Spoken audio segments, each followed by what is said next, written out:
तो अब ऐसे में राजीव, इस वक्त बीजेपी के लिए नीतीश मजबूरी दिख रहे हैं या फिर वही जरूरत बने हुए हैं जो कि हम पिछले 20 वर्षों से हम देखते ही आ रहे हैं?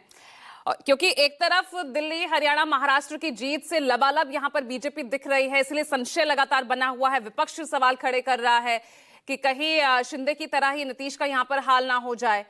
लेकिन नीतीश को इग्नोर कर यहां की राजनीति में बने रहना, सत्ता पर बने रहना, यह भी मुश्किल दिखता है। इस बार क्या समीकरण दिख रहे हैं? क्योंकि विपक्ष तो अपने उन्हीं तमाम जनहित वाले मुद्दों को लेकर ही आगे आ रहे थे। तेजस्वी यादव कह रहे हैं क्या प्रधानमंत्री के आने से बेरोजगारी हट जाएगी, साक्षरता दर में जो देश सबसे पीछे है क्या वो आगे आ जाएगा, पलायन रुक जाएगा?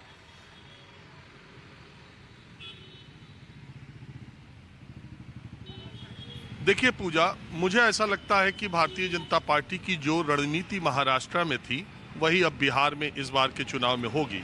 आप देखें, शिवसेना का हाथ पकड़ के भारतीय जनता पार्टी ने महाराष्ट्र में अपनी राजनीति, अपना सियासी सफर या अपनी चुनावी राजनीति को आगे बढ़ाया। और आज कहां पर है? आज भारतीय जनता पार्टी महाराष्ट्र में तकरीबन बहुमत के करीब है। उसे किसी पार्टी की जरूरत नहीं है, लेकिन तब भी गठबंधन दल के नेताओं के साथ उन्होंने सरकार बनाई है, एनडीए की सरकार है।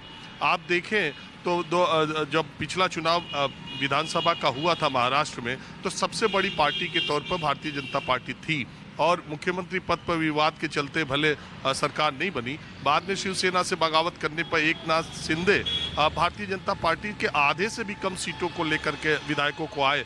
बावजूद इसके भारतीय जनता पार्टी ने उन्हें न सिर्फ मुख्यमंत्री बनाया, बल्कि उनके मंत्रिपरिषद में अपने 5 साल के फुल फ्लेजेड मुख्यमंत्री को डिप्टी सीएम बनाया और उनके मातहत उन्होंने काम किया। और जब चुनाव के नतीजे आए तो फिर एकनाथ शिंदे को उनकी जगह पर वापस भेज दिया गया। ये समय काल परिस्थितियों के हिसाब से सियासत होती है और चुनाव पूरे तौर पर अंक गणित का खेल है। ठीक इसी तरह अगर आप देखें 2020 के विधानसभा चुनाव में तकरीबन आधी सीटों पर नीतीश कुमार के विधायक होने के बावजूद भारतीय जनता पार्टी ने अब कहे अनुसार उनको तकरीबन 5 साल, जब वो छोड़ के गए उसको छोड़कर, उन्हें मुख्यमंत्री पद पर बनाए रखा। और सबसे बड़ी पार्टी के तौर पर होने के बावजूद उसने नीतीश कुमार को आगे रखा।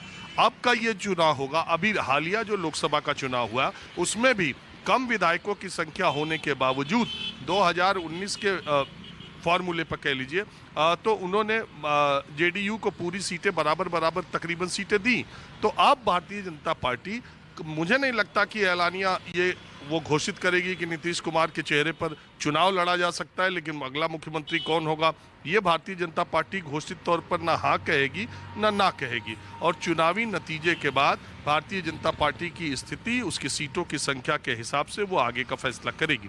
और भारतीय जनता पार्टी धीरे धीरे, और आज की तारीख में बिहार में आरजेडी और बीजेपी, इन्हीं 2 पार्टियों में टक्कर है कि कौन बड़ी पार्टी होगी। और निश्चित तौर पर विधानसभा में मुझे नहीं लगता कि भारतीय जनता पार्टी जेडीयू के आसपास होगी।